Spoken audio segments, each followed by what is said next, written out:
नमस्कार, आप देख रहे हैं भारत अपडेट। मैं हूं आपके साथ ऋतु भंडारी और शुरुआत बुलेटिन की एक बड़ी खबर के साथ करते हैं जो कि राष्ट्रीय राजधानी दिल्ली से मिल रही है। आज बीजेपी मुख्यालय जाएंगे पीएम मोदी, नए पदाधिकारियों से मुलाकात करेंगे। नितिन नवीन की जो नई टीम बनी है, जो नई टीम का गठन हुआ है, उनसे मुलाकात का सिलसिला देखने को मिलेगा। तो बड़ी खबर, जहां पदाधिकारियों को संबोधित भी पीएम मोदी करते हुए नजर आएंगे और अब से कुछ ही देर बाद वो तस्वीरें सामने आने वाली हैं।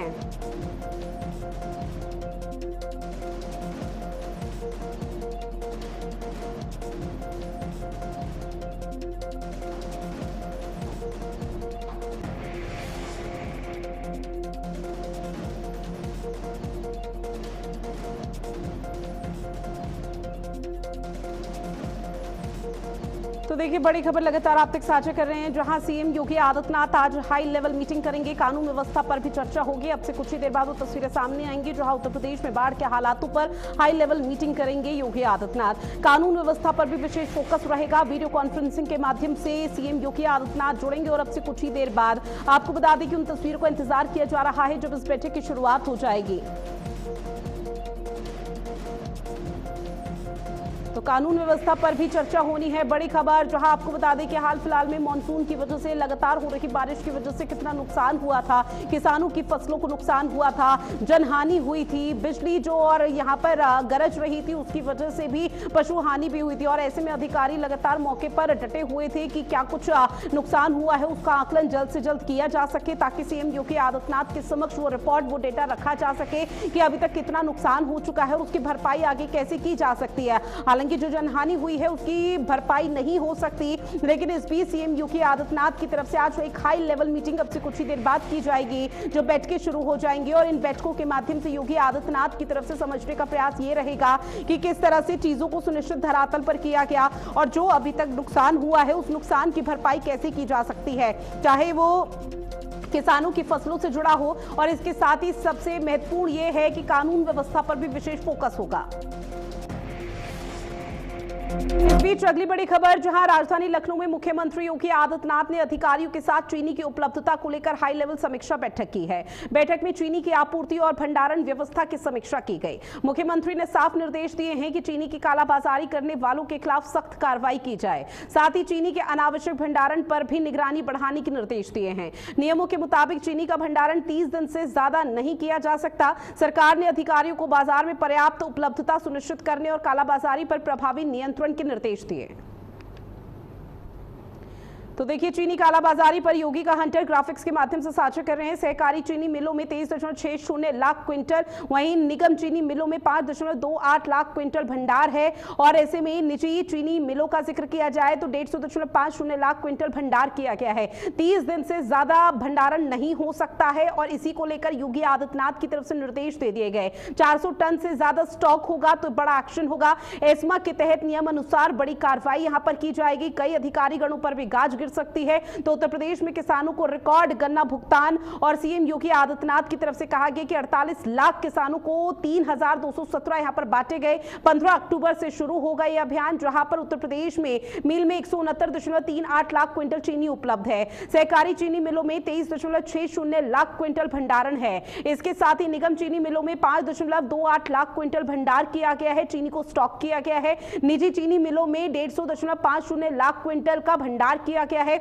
और अब 30 दिन से ज्यादा कोई भी स्टॉक नहीं रख पाएगा चीनी का। 400 टन से ज्यादा स्टॉक होगा तो बहुत बड़ा एक्शन लिया जाएगा। अधिकारी गणों पर गाज गिर सकती है।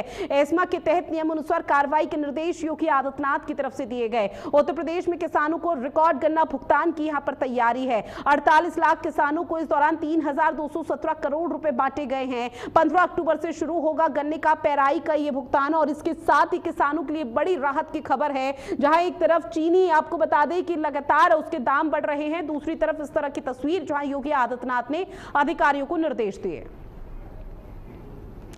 इस बीच अगली बड़ी खबर, जहां वाराणसी में डिप्टी सीएम केशव प्रसाद मौर्य का बड़ा बयान सामने आया। केशव प्रसाद मौर्य ने कहा कि वंदे मातरम भारत की आत्मा है, वंदे मातरम आजादी का महामंत्र है। कांग्रेस को अपनी हरकतों की कीमत चुकानी पड़ेगी। अखिलेश यादव अब बौखलाहट में है क्योंकि 2027 का चुनाव नजदीक है। साथ ही डिप्टी सीएम केशव प्रसाद मौर्य ने कहा कि 2047 तक अखिलेश यादव उत्तर प्रदेश के मुखिया यानी कि मुख्यमंत्री नहीं बनेंगे।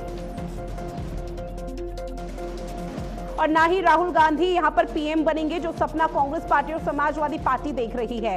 तो बड़ी खबर जहां आपको बता दें, डिप्टी सीएम केशव प्रसाद मौर्य का यह बड़ा बयान। उन्होंने कहा कि 2027 का विधानसभा चुनाव है, उसके लिए भले ही विपक्षी पार्टी कितने भी यहां पर षड्यंत्र करे, विपक्षी पार्टी की तरफ से यहां पर कोई भी रणनीति बनाई जाए, लेकिन अखिलेश यादव 2047 तक मुख्यमंत्री तो उत्तर प्रदेश के नहीं बनेंगे। साथ ही उन्होंने कटाक्ष कांग्रेस पार्टी पर भी किया और उन्होंने कहा कि प्रधानमंत्री बनने का सपना जो यहां पर राहुल गांधी और कांग्रेस पार्टी देख रही है या विपक्षी पार्टियां देख रही हैं, राहुल गांधी भी प्रधानमंत्री कभी नहीं बनेंगे। अब ऐसे में उन्होंने कहा कि अखिलेश यादव इस वक्त बौखलाहट में है और 2047 के साथ यहां पर जो 27 की रूपरेखा है उसको तैयार करने पर विचार कर रहे हैं। वंदे मातरम भारत की आत्मा है, वंदे मातरम आजादी का महामंत्र है। केशव प्रसाद मौर्य की तरफ से यह बड़ा बयान सामने आया। तो बड़ी खबर लगातार आप तक साझा कर रहे हैं, जहां आपको बता दें डिप्टी सीएम केशव प्रसाद मौर्य का ये बड़ा स्टेटमेंट, जहां उन्होंने वंदे मातरम को लेकर विपक्षी पार्टियों को आड़े हाथ लिया।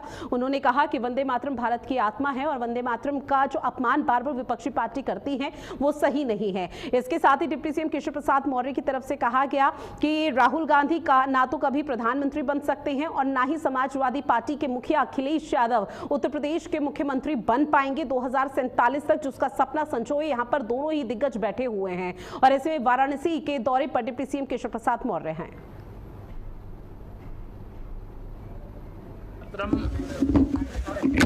भारत की आत्मा है। आज आजादी के आंदोलन का महामंत्र है।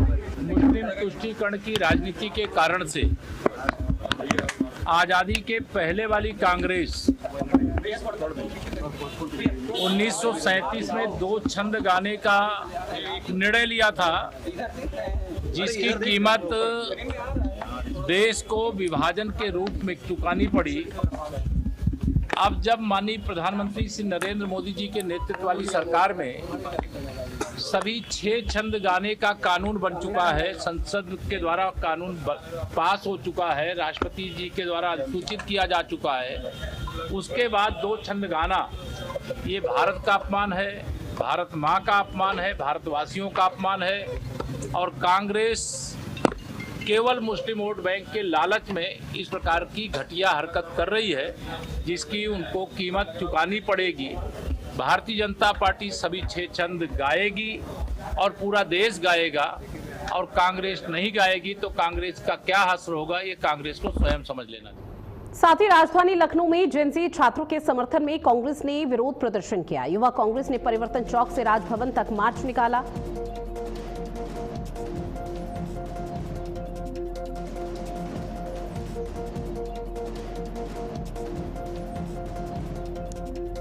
तो बड़ी खबर जहां आपको बता दें कि कार से लगभग 10 किलो सोना बरामद हुआ है।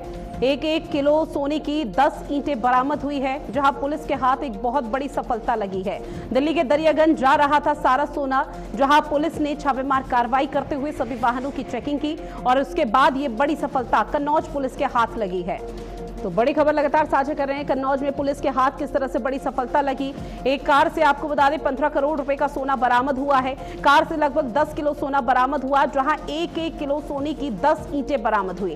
दिल्ली के दरियागंज जा रहा था सारा सोना, जहां पुलिस ने दबिश दी और पुलिस की दबिश के बाद ये बड़ी सफलता, बड़ी कामयाबी पुलिस प्रशासन के हाथ, जहां दिल्ली के दरियागंज जा रहा था ये सारा सोना। और अब ऐसे में लगातार पुलिस की तरफ से जिन तमाम तस्करों को गिरफ्तार किया गया है उनसे पूछताछ यहां पर की जा रही है और पूछताछ के माध्यम से ये माना जा रहा है कि एक बड़ा खुलासा बहुत जल्द होता हुआ नजर आएगा। फिलहाल 15 करोड़ रुपए का जो सोना यहां पर पुलिस ने बरामद किया उसे जब्त कर लिया है और इसकी यहां पर पहचान की जा रही है, जांच की जा रही है। सोना कहां से आ रहा था, कहां सप्लाई करना था, किसे सप्लाई करना था और क्या वजह थी। अब ऐसे में फिलहाल आरोपियों से तस्करों से पूछताछ यहां पर की जाएगी और ऐसे में अगर ये बड़े स्तर पर व्यापक तौर पर कोई नेक्सस है तो उसका पता लगाने का प्रयास भी पुलिस की तरफ से किया जाना है। तो बड़ी खबर जहां दिल्ली के दरियागंज जा रहा था ये सारा सोना, जहां आपको बता दें कि कन्नौज पुलिस के हाथ ये बहुत बड़ी सफलता है। तस्वीरें आप तक साझा कर रहे हैं, जहां आपको बता दें कि एक कार से तकरीबन 15 करोड़ रुपए का सोना पुलिस ने बरामद किया। तस्करों की भी गिरफ्तारी हो चुकी है। कार से लगभग 10 किलो सोना बरामद हुआ है, जिसकी कीमत मार्केट में 15 करोड़ से भी ज्यादा की आंकी जा रही है।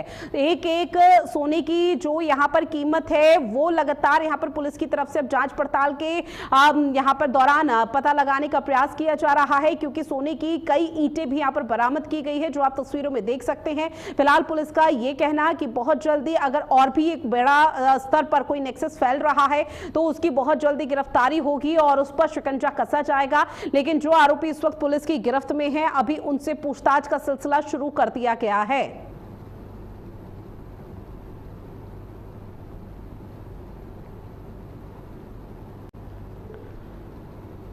तो देखिए पुलिस के हाथ किस तरह से बड़ी सफलता लगी, जहां कार से लगभग 10 किलो सोना ये बरामद किया गया है।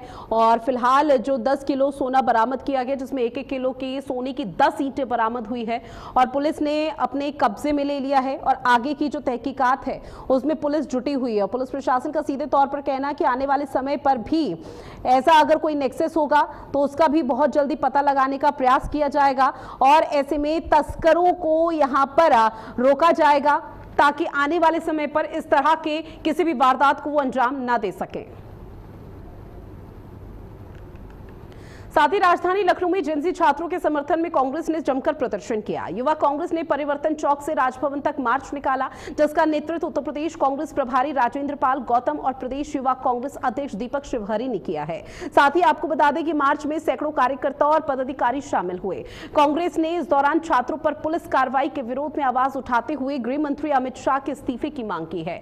राजभवन कूच के दौरान पुलिस ने कांग्रेस कार्यकर्ताओं को रोक दिया, जिसके बाद दोनों पक्षों के बीच में नोकझोंक हो गई। पुलिस ने प्रदर्शनकारियों को हिरासत में लेकर इको गार्डन भेज दिया। प्रदर्शन में राजेंद्र पाल गौतम, जगदीश चंद्र जांगीड़ और पूर्व एमएलसी दीपक सिंह भी मौजूद रहे। तो तस्वीरें आपको दिखा रहे हैं जहां जेनजी का प्रोटेस्ट देखने को मिला। और इसके साथ ही आपको बता दें कि कांग्रेस पार्टी ने भरपूर समर्थन किया।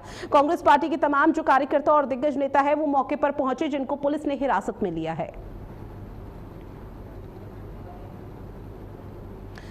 साथ ही मुरादाबाद में सरकारी स्कूलों की शिक्षा व्यवस्था और बच्चों की शैक्षणिक स्थिति का जायजा लेने के लिए जिला अधिकारी राजेंद्र पेंसिया ने औचक निरीक्षण किया। इस दौरान डीएम ने बच्चों से सीधे संवाद किया है और कुछ देर शिक्षक की भूमिका निभाते हुए उन्हें पढ़ाया भी गया। उन्होंने विद्यार्थियों से सवाल पूछकर उनकी शैक्षणिक समझ परखी और कविता के माध्यम से पढ़ाई को रुचिकर बनाने के साथ ही आगे बढ़ने के लिए प्रेरित किया गया। बच्चों ने भी पढ़ाई से जुड़ी हुई समस्या जिज्ञासाएं डीएम के समक्ष रखी हैं। डीएम ने शिक्षकों को शैक्षणिक गुणवत्ता, नियमित उपस्थिति और कमजोर विद्यार्थियों पर विशेष ध्यान देने के निर्देश दिए हैं। उन्होंने कहा कि सरकारी स्कूलों में बेहतर शिक्षा और वातावरण देना प्रशासन की पहली प्राथमिकता है।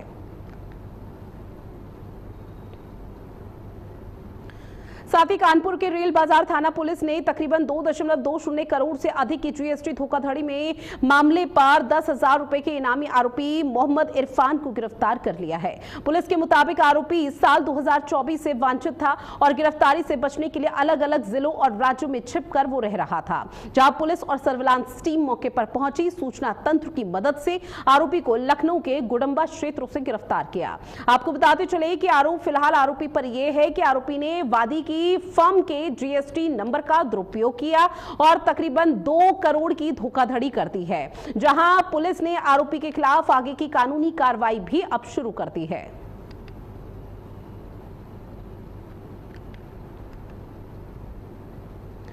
साथ ही झांसी में रेल संपत्ति चोरी के मामलों पर आरपीएफ ने बड़ी कार्रवाई को अंजाम देते हुए 5 आरोपियों को गिरफ्तार किया। आरपीएफ पोस्ट वीरांगना लक्ष्मीबाई झांसी और उत्तर प्रदेश पुलिस की संयुक्त टीम ने आरोपियों की निशानदेही पर चोरी के 2 अन्य मामलों का माल बरामद कर लिया है। आपको बता दें कि आरोपियों के कब्जे से करीब 400 किलो इलायची, 60 किलो हौजरी और चोरी के इस्तेमाल में सीएनजी ऑटो, अपाचे और पल्सर बाइक बरामद की गई। बरामद सामान की अनुमानित कीमत करीब 4,29,000 रुपए बताई जा रही है। पूछताछ में चोरी की घटनाओं से जुड़े हुए अन्य लोगों के बारे में भी जानकारी जुटाई जा रही है। कुछ अन्य आरोपियों को वांछित किया गया है और उनकी गिरफ्तारी के प्रयास किए जा रहे हैं। तो देखिए, रेल संपत्ति चोरी पर आरपीएफ का ये बड़ा शिकंजा देखने को मिला, जहां 5 आरोपियों की गिरफ्तारी हुई है और इन 5 आरोपियों से लाखों का माल बरामद किया गया।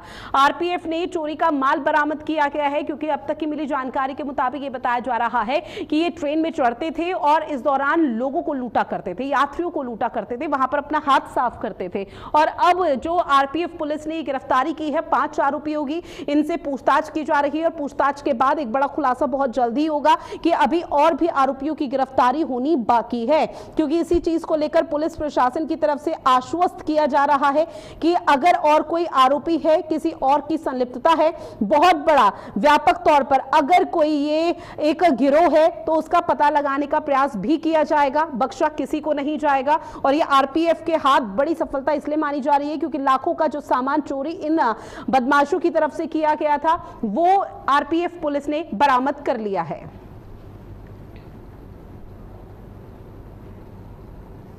साथ ही फर्रुखाबाद के जहानगंज थाना क्षेत्र में दिनदहाड़े चोरी की सूचना का पुलिस ने आखिरकार खुलासा किया तो मामला फर्जी निकल गया। दरअसल पुलिस के मुताबिक पत्नी से जेवर छिपाने के लिए शिकायतकर्ता ने चोरी की बड़ी साजिश को अंजाम दिया। उसने घर की अलमारी तोड़कर गहने गायब किए और पत्नी समेत पुलिस को चोरी की सूचना दे दी। जांच के दौरान पुलिस को घटना संदिग्ध लगी। इसके बाद शिकायतकर्ता से कड़ाई से पूछताछ की गई तो उसके पास से जेवर बरामद हो गए। अब एएसपी ने घटना का खुलासा करते हुए बताया कि शिकायतकर्ता ने खुद चोरी की इस पूरी कहानी को गढ़ा था। पुलिस ने मुकदमा दर्ज कर आरोपी को गिरफ्तार कर लिया है और जेल भेज दिया है।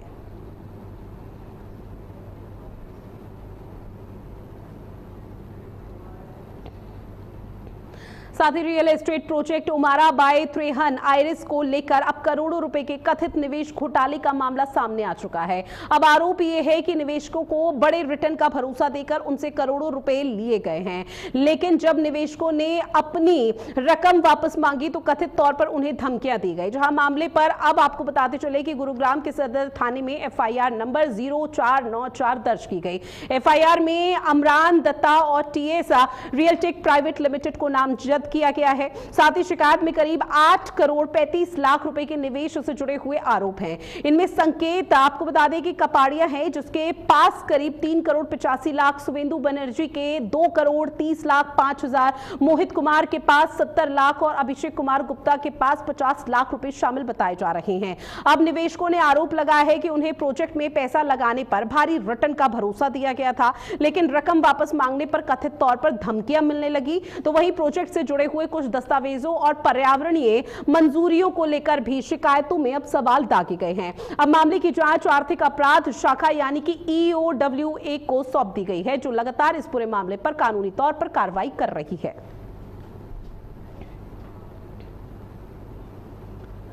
साथ ही कौशाम्बी में लगातार बारिश ने जल निकासी व्यवस्था की पूरी तरह से पोल खोलकर रख दी है। दरअसल गांव की सड़कें जल जमाव की चपेट में हैं और जगह जगह पर गंदा पानी अब जमा हो चुका है। अब ऐसे में जल भराव के बीच ग्रामीणों को आने जाने में कई तरह की परेशानियों का इस वक्त सामना करना पड़ रहा है, जबकि स्कूली बच्चे भी पानी से होकर गुजरने को मजबूर हैं। कई ग्रामीणों का इस वक्त ये कहना है कि बारिश का पानी अब उनके घरों तक पहुंच चुका है। लंबे समय से जल निकासी की समुचित व्यवस्था तक नहीं की गई है, जिसके कारण गंदे पानी से संक्रमण और बीमारियों का खतरा लगातार बढ़ रहा है।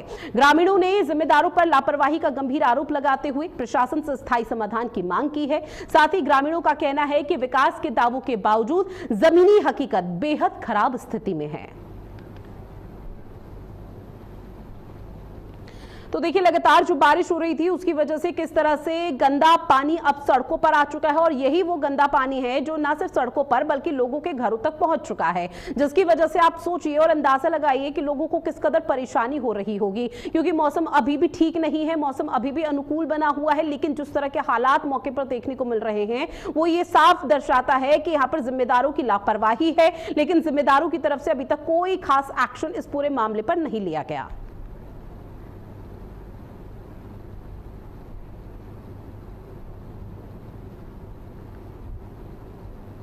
और बरसात के मौसम में ग्राम पंचायतों में लाखों रुपए का बजट देकर समुचित नाली की व्यवस्था कराने के लिए बजट देती है, तो वही दूसरी ओर कौशाम्बी जनपद के जिम्मेदारों द्वारा ऐसे पैसे का बंदर बांट कर सिर्फ अपने जेब में डाल लिया जाता है। जी, हम इस समय मौजूद हैं नेवादा विकास खंड के बसुहार ग्राम पंचायत में। आप साफ तौर से देख सकते हैं कि ये बसुहार ग्राम पंचायत का मुख्य मार्ग है, इसी रास्ते से होकर ग्रामीण गुजरते हैं। आप साफ तौर से देख सकते हैं कि किस तरह से ये बीच सड़क पे जल भराव होने की वजह से गंदा पानी भरा हुआ है। इसी रास्ते से छोटे छोटे मासूम बच्चे पढ़ने जाते हैं और उन्हें भी इसी गंदे पानी से होकर गुजरना पड़ता है। उन्हें भी किसी तरह की संक्रमण बीमारी उन पे फैलने का खतरा बना रहता है। लगातार ग्रामीणों का कहना है कि हम इसकी शिकायत प्रधान से लेके विकास खंड अधिकारी तक की, पर अभी तक इस जल निकासी की समुचित व्यवस्था नहीं की गई। अब देखना ये होगा कि खबर चलने के बाद क्या इस जल निकासी की व्यवस्था जिम्मेदार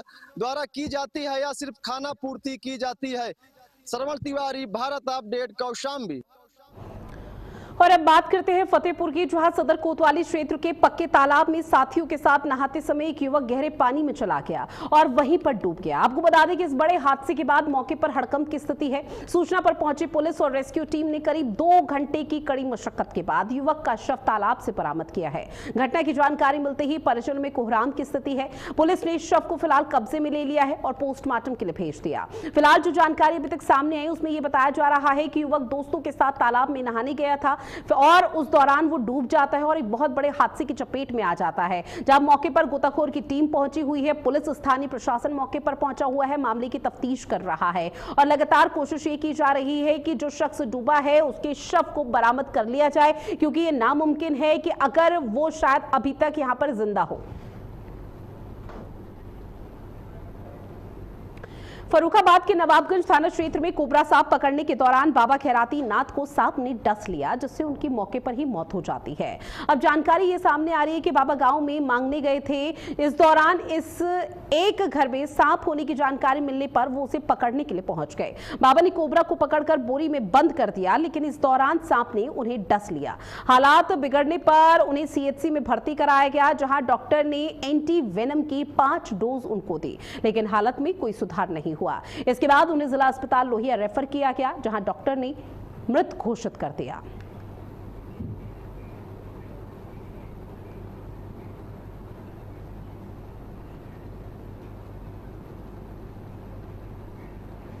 तो देखिए, सांप की डसने से एक बाबा की मौत हुई है। अभी तक की मिली जानकारी के मुताबिक ये बताया जा रहा है कि बाबा एक गांव में भीख मांगने के लिए गए थे, लेकिन इस बीच कोबरा सांप उनको डस लेता है। रहने वाले हो तुम? हम देवर के रहने वाले हैं, मैनपुरी जनपद। हाँ। ये साथ में तुम्हारे जो सर बाबा थी, ये कौन है? ये भाई है हमारे, सगे भाई है। हाँ सगे। क्या नाम है? खैराती नाथ है उसका नाम। कहाँ के रहने वाले हो? हम नाथपुरा रहते हैं, बेवर के पास में। ये भाई तुम्हारे कहाँ रहते हैं? ये वहीं रहते हैं हमारे गांव में। कहाँ गए थे आज सर पकड़ने? ये मांगने के लिए गया था उसी गांव में, और उसी गांव में जो है तो पकड़ा होगा, जो खाया गया। हम तो किनौड़िया थे। तुम साथ में नहीं थे? साथ में नहीं। कौन सा सर पे वो? जो कोबरा है, कोबरा डसा है। हाँ, इसमें फोन करा, जो वहाँ से जो है तो फिर हमारे पास में फोन आया है, हम गए। अब बात करते हैं हमीरपुर की, जहां सुमेरपुर थाना क्षेत्र के मोहर गांव में अधेड़ व्यक्ति नदी में डूब जाता है। नदी में डूबने के बाद तकरीबन 18 घंटे बीतने के बावजूद भी उसका कोई सुराग नहीं मिल सका। सूचना पर पुलिस और राहत बचाव टीम मौके पर पहुंची हुई है, लगातार तलाशी अभियान चला रही है। नदी का जलस्तर बढ़ने से रेस्क्यू ऑपरेशन में कई मुश्किलें आ रही हैं। अब टीम आपको मौके पर पहुंची हुई नदी किनारे और पानी के अंदर अधेड़ की तलाश में जुटी हुई है, क्योंकि 18 घंटे से ज्यादा का समय हो चुका है। घटना के बाद परिजनों का रो रो कर बुरा हाल है, जबकि पूरे गांव में मातम पसरा हुआ है। और तस्वीरें भी उस दौरान की, जहां स्थानीय पुलिस प्रशासन लगातार कड़ी मशक्कत कर रही है। गोताखोर की टीम मौके पर पहुंची हुई है और जो अधेड़ इस दौरान इस नदी तालाब में डूबा हुआ है उसकी पहचान करने का प्रयास लगातार किया जा रहा है।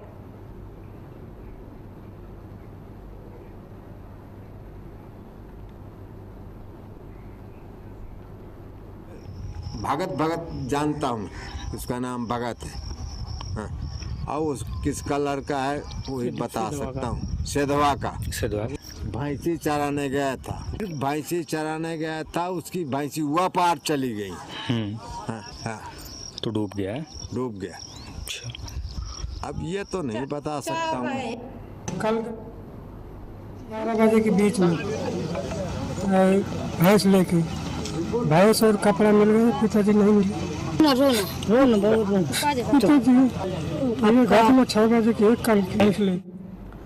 साथ ही बांदा के बिसंडा थाना क्षेत्र के अजीत पारा गांव में बोरवेल में फंसकर 2 व्यक्तियों की मौत हो जाती है। बताया जा रहा है कि एक व्यक्ति पंप की मरम्मत के लिए बोरवेल में उतरा था, जहां जहरीली गैस के कारण वो बेहोश हो जाता है। उसे बचाने के लिए दूसरा व्यक्ति भी बोरवेल में उतर गया और वो भी अचेत हो गया। साथ ही सूचना पर पुलिस और दमकल टीम मौके पर पहुंची हुई है। ऑक्सीजन सिलेंडर के साथ दमकल कर्मी बोरवेल में उतर चुका है और दोनों को रस्सी के सहारे बाहर निकाला जा रहा है। आपको बताते चले कि अस्पताल में डॉक्टर ने दोनों ही व्यक्तियों को मृत घोषित कर दिया है। पुलिस ने शव को कब्जे में लेते हुए पोस्टमार्टम के लिए भेज दिया है। पूरे गांव में इस वक्त मातम पसरा हुआ है और फिलहाल परिजनों का रो रो कर बुरा हाल है। हालांकि पुलिस की तरफ से रेस्क्यू किया गया, कड़ी मशक्कत की गई। दमकल टीम ने दोनों को बाहर निकाला, लेकिन जब तक बाहर निकाला तब तक बहुत देर हो चुकी थी। दोनों को मृत घोषित कर दिया गया। इस हादसे के बाद गांव में हड़कंप की स्थिति है। बोरवेल में जहरीली गैस से 2 लोगों की मौत की खबर सामने आई है। क्षेत्र अंतर्गत ग्राम अजीत पारा से सूचना प्राप्त हुआ कि एक व्यक्ति बोरवेल में पंप की मरम्मत करने हेतु उतरा हुआ था तथा जहरीली गैस होने के कारण उक्त बोरवेल में अचेत होकर फंस गया तथा उसे बचाने गए दूसरा व्यक्ति भी बोरवेल में अचेत होकर फंसा हुआ है। सूचना मिलते ही पुलिस द्वारा तत्काल मौके पर पहुंच के फायर सर्विस एवं स्थानीय लोगों की सहायता से ऑक्सीजन सिलेंडर लेकर नीचे से दोनों व्यक्तियों को बाहर निकाला गया तथा दोनों को तत्काल चिकित्सालय ले जाया गया। चिकित्सालय में दोनों व्यक्तियों को चिकित्सकों द्वारा मृत घोषित कर दिया गया है। पंचायतनामा भर पोस्टमार्टम एवं और चलिए उत्तर प्रदेश के इस खास बुलेटिन में इतना ही। आप बने रहिएगा भारत अपडेट के साथ। नमस्कार।